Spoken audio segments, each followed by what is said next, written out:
going on? What's happening? Some coffees. Oh, perfect. Yeah. You're gonna need it. You're the one with the long day. Oh. Where's this coming from? Sorry. It's my phone connected to your Bluetooth. It's my workout music. Sorry. Workout music? Yeah. Well, I won't ask. That was awkward. We weren't supposed to hear that. So, anyways, busy day today. Yeah. I just finished up the gym. We got some showings. I'm trying to sell some houses. How many are you showing today? Baker's dozen. Nice. 13. Really do well for my client here. So, speaking of work, I have a couple questions. Just a couple sellers were asking me questions about how we deal with stuff when it comes to like multiple offers and stuff like that. I wrote them down, but I don't have them, so I got to try and remember them off the top of my head. Oh, there they are. How mysterious. That's a lot of questions, Aaron. Oh, it's just a few. I used really large font. Ooh, it's getting hot in here. It's getting hot in here. So hot. What does the Bailey Group do when an offer comes in?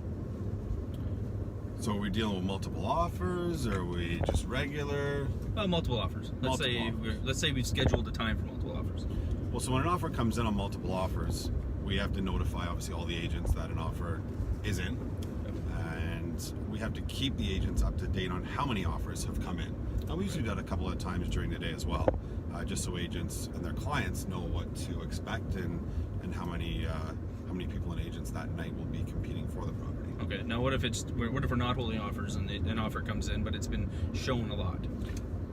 Anytime, doesn't matter if it's been shown a lot or not. As soon as we get an offer in on a property, we have to notify all the agents that have shown it and that are going to be showing it that we do have an offer in, and we at that point then try to schedule a time with our seller that's convenient for them, so they can review any offers.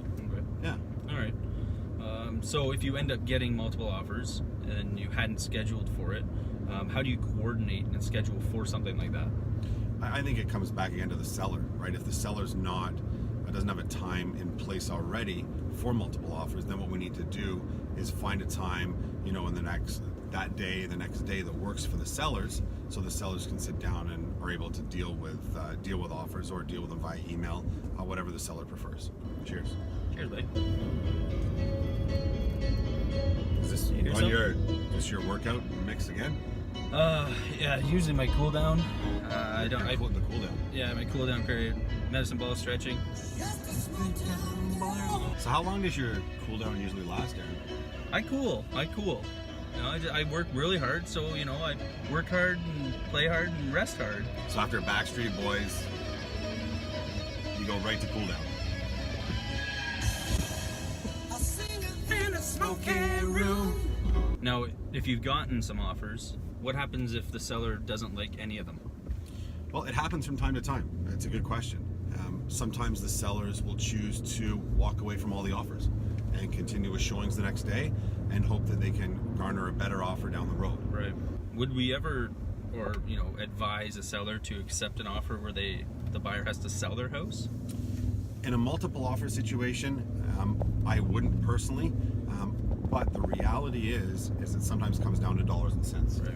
So if an offer that has a sale of property condition in it is much higher than a next offer that, let's say, is a firm deal, it's a matter of discussing with the seller, giving them the pros and the cons of taking an offer that would have conditions in it, whether it even be financing, inspection, or a sale of property.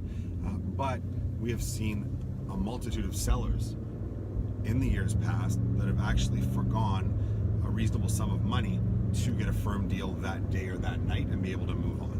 Wow, yeah, that's awesome. What you really, really want? Really want? Wanna? Aaron. Whew.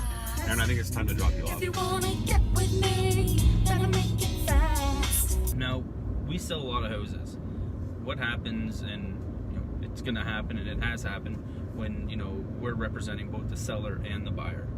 As our team? Yeah. Well, as I've told the team and you several times, is as I'm on the listing side of our listings, my duty is to the seller and to get them the best terms and conditions. So any buyer and their agent whether it be represented by our team or another team, will get treated exactly the same way.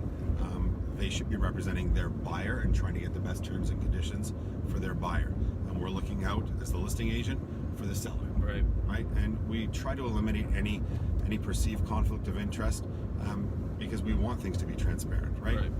You know, on offer night, may the best person win. Yeah. Bye, bye, bye. See, I told you. I didn't know it.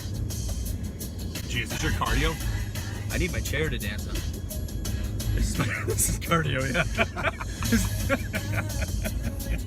Night, probably wanna start a Fight. I think I just got one more. What else does the Bailey Group do to ensure sellers are protected between when their home is sold and when it actually closes? So, wow, that's your playlist is. Listen, I don't want to talk about it. It's uncomfortable. No, I know. I don't know. You know, I teach their own, but you didn't need to know my own. So I'm sorry that I hijacked your Bluetooth. No, that's okay. So, your question again: what do we do to help sellers between the firm date and a closing date? Yeah. Correct. I think the biggest thing is deposits, and we see lots of agents still that take low deposits. If someone is serious, and whether it be a standard closing that might be a 60 or 90 day or longer, we need to make sure we structure the deposit in such that the buyer has enough skin in the game so that when it comes time to closing, they're going to close that transaction. Right. Small deposits might be easier to walk away from, whereas larger deposits hurt a little bit more. Yeah, for sure. All right, well, that was basically what they were curious about, and I think we've got some good answers, and I appreciate the info. No For sure. problem. Don't call it a comeback. I've been here for years. Overpowering. Get the f*** out.